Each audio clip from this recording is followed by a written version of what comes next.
चलिए दोस्तों, बात करते हैं नेक्स्ट श्लोक के बारे में।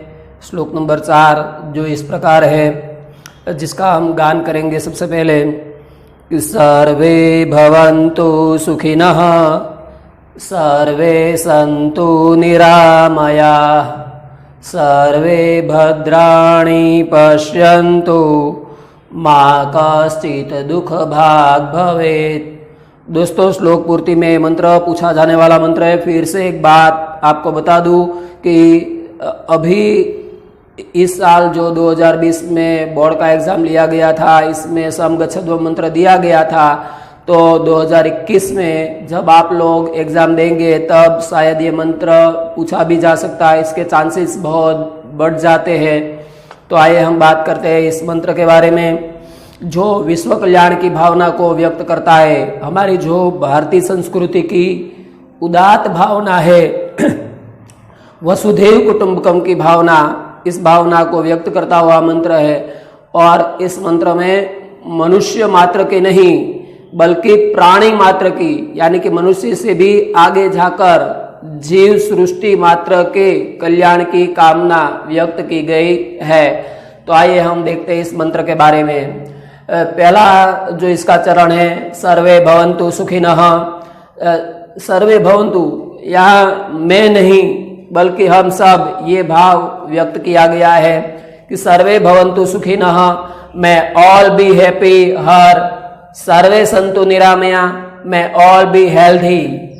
ठीक है, निरामय, निरामय शब्द का मतलब होता है हेल्थी, निरोगी, स्वस्थ, और उसका विलोम होता है रुग्ण, रोगिष्ट, यानी कि बीमार।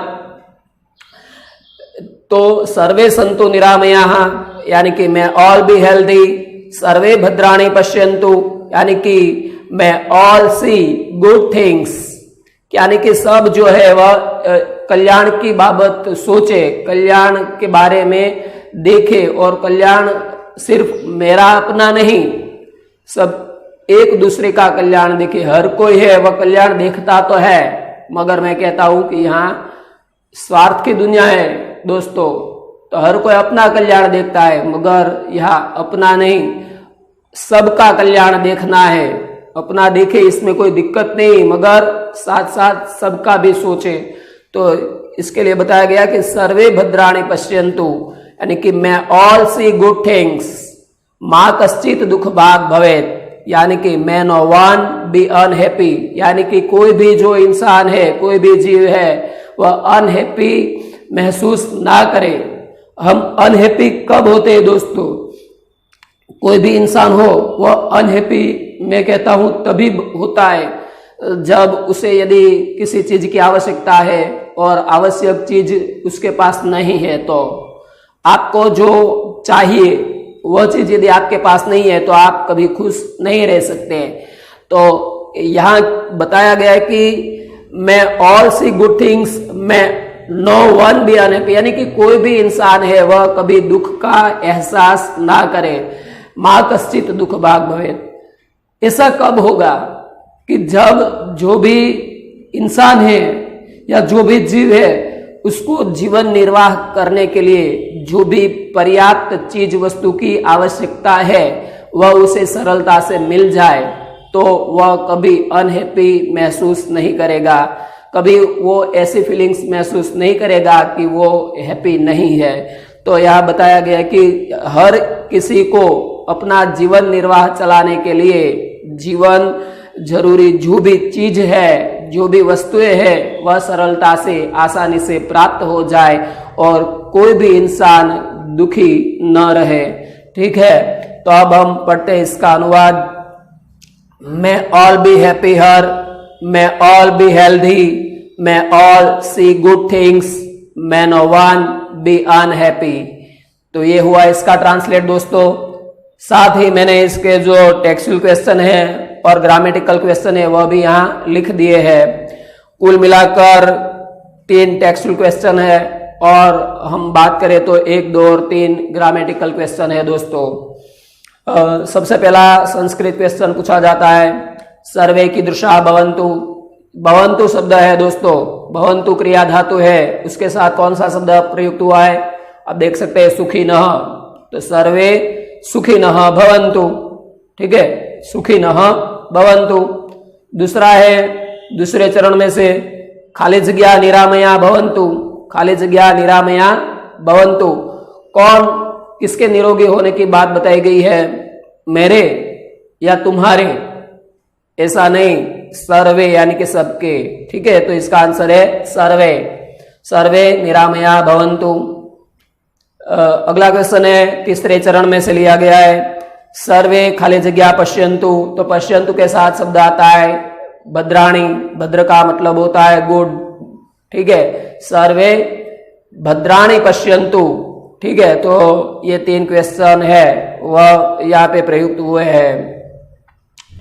अगली बात करें तो यहाँ पे दोस्तों में एक विलोम शब्द भी देख सकता हो कि निरामय जो शब्द है, निरामय जिसका अर्थ होता है निरोगी, स्वस्थ, तो इसका विलोम भी आपको पूछा जा सकता है, जिसका विलोम होता है रोगिष्ठ, बीमार, उसे हम रुग्ण कह सकते हैं। संस्कृत में लिखना है दोस्तों, खास तैयारी करना।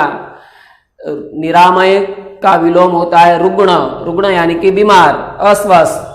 ठीक है, और ग्रामेटिकल बात करें आगे तो इसमें भवन्तु, संतु और पश्यन्तु तीनों के तीनों रूप आज्ञार्थ के दोस्तों प्रयुक्त हुए हैं। तो यहाँ आज्ञार्थ के जो क्रिया धातु है वह आज्ञात परस्मैपदी के रूप मैंने यहाँ पे लिख दिए हैं। आनी, आव, आम, डैश, तम, त, तू, तावंतु। इसके आगे के श्लोक में भी मैंने इसके बारे में चर्चा की थी, चैप्टर शुरू किया तब भी बोला था, मगर जो आपके सामने पेश है तो ये मंत्र के आधार पर मैंने लिखा है। आनी, आव, आम, डैश, तम, त, तू, तावंतु। तो अब इसके बाद आप आसानी से आंसर ढूंढ सकते हैं। पहला है भवन्तु, तो उसमें भव क्रिया धातु है, आज्ञात परस्मैपद अन्य पुरुष बहुवचन, ऐसा आप आसानी से कह सकते हैं। दूसरा है संतु, तो उसमें अस क्रिया धातु है दोस्तों, वहां पे मैंने जो बॉक्स बनाया है उसमें लिखा है अस क्रिया धातु, आज्ञात परस्मैपद अन्य पुरुष बहुवचन है वह भी। तीसरा है पश्यन्तु, तो ये भी दोस्तों पश्य, पश्य का मतलब होता है सी यानी कि गुण यानी कि देखना। ठीक है, तो पश्य के साथ अंतु प्रत्यय लगा है, तो ये भी आज्ञात परस्मैपद अन्य पुरुष बहुवचन का प्रत्यय होता है दोस्तों। ठीक है, तो आशा रखता हूं कि आप सभी को ये सारी बातें समझ में आ गई होगी। फिर से ये श्लोक पूर्ति में पूछा जाने वाला मंत्र है, तो मैं यहाँ से एक बार इसका गान करता हूँ। आप सब भी मेरे साथ गान करके, या तो जिसको गान करने में कोई दिक्कत है तो वह इसका पठन करके भी ये श्लोक कंठस्थ कर सकता है। खास दोस्तों मैं आपको बता दूं कि पूरे साल में आपको श्लोक पूर्ति के सिर्फ और सिर्फ ऐसा कहूं कि 7 श्लोक ही तैयार करने हैं। यदि हम 1 महीने का 1 श्लोक करें ना तो भी हमारे पास समय है, वह बचता है। मगर आप यदि करने बैठेंगे तो आसानी से मैं कहता हूं कि सरलता से आप सारे के सारे श्लोक 1 या 2 दिन में भी तैयार कर सकते हैं, यदि आप रुचि पूर्वक अभ्यास करेंगे तो। ठीक है, तो चलिए हम इसका गान करते हैं। सर्वे भवन्तु सुखिनः, सर्वे सन्तु निरामया, सर्वे भद्राणि पश्यन्तु, मा कश्चित् दुःख भाग् भवेत्। ठीक है, तो यहाँ पे ये मंत्र है वह हम पूरा करते हैं। अब देखते हैं लास्ट मंत्र, अंतिम मंत्र। दोस्तों बात करते हैं इस काव्य के अंतिम मंत्र के बारे में। जो मंत्र कुछ इस प्रकार है। काले वर्षतु पर्जन्य पृथ्वी सस्यशालिनी, देशो अयम क्षोभरहितो मानवा संतु निर्भया। दोस्तों मैंने पहले भी बोला है, एक बार फिर से कह देता हूँ कि ये जो मंत्र है वह आपको ट्रांसलेशन में पूछा जा सकता है। ठीक है, क्या कहते हैं कि काले वस्तु पर्जन्य, पर्जन्य यानी कि रेन, जिसका पर्याय होता है वृष्टि, और मेघ दोनों इसके पर्याय शब्द है। कि मेघ, वृष्टि, पर्जन्य, पर्जन्य का मतलब होता है बारिश। बारिश हम जानते हैं कि हमारा जो भारत देश है वह एक कृषि प्रधान देश है, मगर यहाँ बारिश की बहुत ही अहमियत है। मगर जो बिन मौसम के बारिश आती है तो इसके कारण कई बार ढेर सारा नुकसान भी होता है।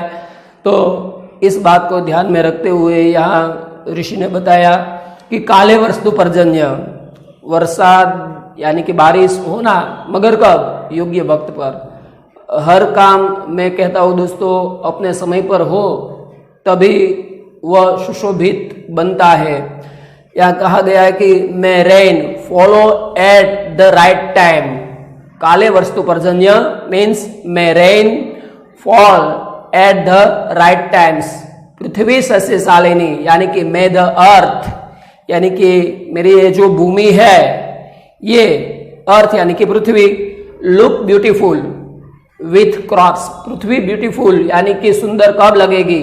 जब वह धन धान्य से संपन्न होगी। धन धान्य, इसके लिए यहाँ शब्द प्रयुक्त हुआ है सस्यशालिनी। सस्य यानी कि अन्नम धान्यम। पृथ्वी जब धन धान्य से संपन्न होगी, भरपूर होगी, तभी वह सुशोभित लगेगी।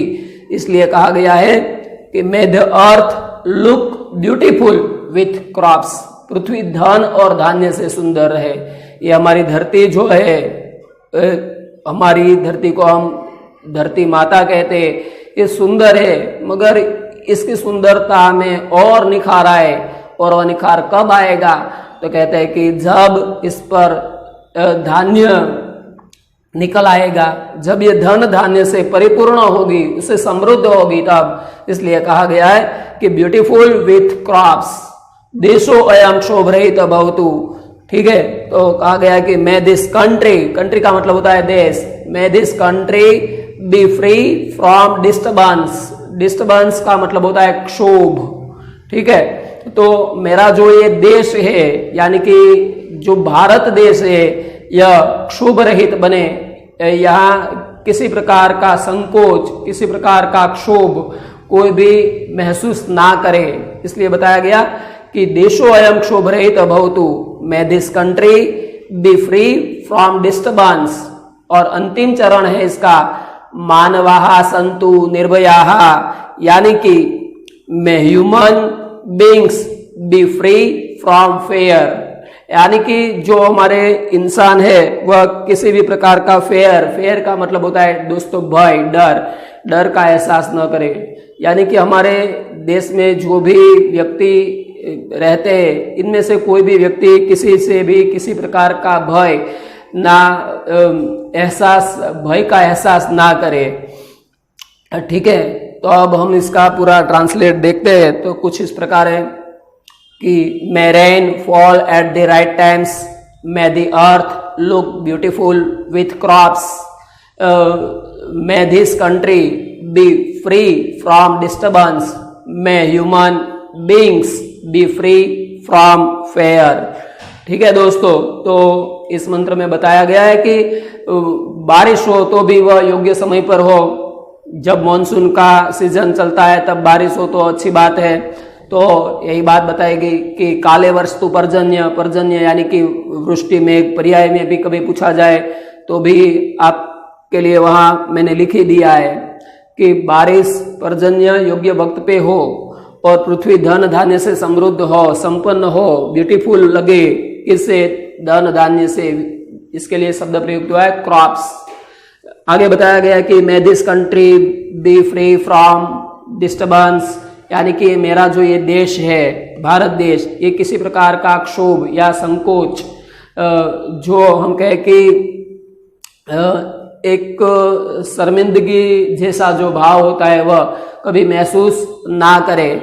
और हमारे यहाँ जो भी इंसान है वह भयमुक्त जीवन अपना पसार करे। इसलिए कहा गया है कि may human beings be free from fear. ठीक है, तो चलिए अब बात करते हैं इसके जो क्वेश्चन आंसर पूछे जाते हैं दोस्तों, इसके बारे में। मेरे हिसाब से मैंने ये जो 4 चरण है, चारों चरण में से एक एक सवाल यहाँ पे रख दिया है।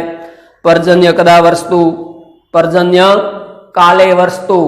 ठीक है, दूसरे चरण में से लिया है प्रश्न पृथ्वी कीदृशी भवतु, तो इसका आंसर आएगा पृथ्वी सस्यशालिनी, सस्यशालिनी, धन धान्य से संपन्ना, ब्यूटीफुल विथ क्रॉप्स। अगला क्वेश्चन है कह क्षोभरहित भवतु, तो कह क्षोभरहित भवतु तो बताया गया है कि देशो अयम, अयम देश यानी कि ये जो मेरा देश है भारत देश, ये क्षोभरहित बने, इसलिए कहा गया कि देशो अयम। यहाँ पे आप दोस्तों खास ब्रैकेट करके भारत देश क्षोभरहित भवतु ऐसा भी आंसर लिख सकते हैं। अगला है कि मानवा कीदृशा भवन्तु या कीदृशा सन्तु, मानवा कीदृशा सन्तु, मनुष्य कैसे बनने चाहिए, तो कहा कि मनुष्य को निर्भय बनना है, हर मनुष्य वह है वह निर्भय बने, इसलिए आंसर में आएगा निर्भया। निर्भय मीन्स फेयरलेस, फेयरलेस, ठीक है। अगला जो क्वेश्चन के बारे में हम बात करें तो वो ग्रामेटिकल क्वेश्चन है दोस्तों, जिसमें संधि यहाँ पे हमें एक बताई गई है, देशो अयम शब्द से संधि विग्रहम कुरुत, ऐसा क्वेश्चन संधि में पूछा है। तो देशः प्लस अयम, जो संधि का मेरा वीडियो है इसमें तो आप ये नियम पढ़ेंगे ही, मगर मैं आपको बता दूं कि यहाँ एक सामान्य सा नियम है कि देशों, यहाँ पे जो विसर्ग है देश, नीचे आप देखना विसर्ग है, विसर्ग के बाद यदि अ आता है, विसर्ग के बाद यदि अ आता है तो विसर्ग का यहाँ पे ओ हो जाता है, और वह अ जो है अयम का, उसका यहाँ पे ये ड जैसा अवग्रह लिखा जाता है। तो यहाँ पे ये विसर्ग संधि का एक नियम भी हो गया, देशः प्लस अयम, ठीक है दोस्तों। नेक्स्ट जो है वह ऊपर मैंने पर्याय लिखे, इसके बारे में हमने बात अभी कर दी। अगली एक बात बता दूं कि पृथ्वी शब्द है, इसका भी पर्याय कभी पूछा जाता है, तो पृथ्वी शब्द है इसका पर्याय आप जानते ही होंगे कि पृथ्वी को धरा कहते हैं, वसुधा कहते हैं, वसुंधरा कहते हैं, भूमि कहते हैं, भौम कहते हैं, ठीक है। तो कई सारे इसके पर्याय आपके पास होंगे, तो मैंने ये जरूरी नहीं समझा इसलिए यहाँ पे पेश नहीं किया।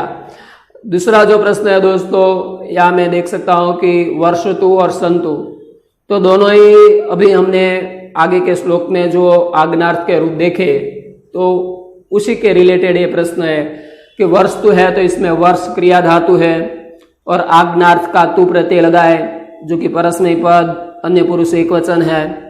ऐसे ही संतु, तो संतु तो हमने अभी आगे के श्लोक में पढ़ा ही कि अस धातु का आग्नार्थ परस्मैपदी पद अन्य पुरुष बहुवचन का रूप है दोस्तों, ठीक है। तो आशा रखता हूं कि आप सबको ये क्वेश्चन आंसर समझ में आ गए होंगे, और साथ साथ यहाँ पे ये हमारा जो चैप्टर है ये भी समाप्त होता है। मगर आप मेरा वीडियो देख के जो भी ट्रांसलेशन के साथ साथ क्वेश्चन आंसर भी आप करते जाएंगे, तो मुझे खास इस बात का मैंने ख्याल रखा है कि आपको क्वेश्चन आंसर में कोई तकलीफ ना हो, और ट्रांसलेशन तो आप करेंगे ही, तो मुझे पक्का भरोसा है कि आप लोगों को ये बात एग्जाम में उपयोगी होगी ही, ठीक है।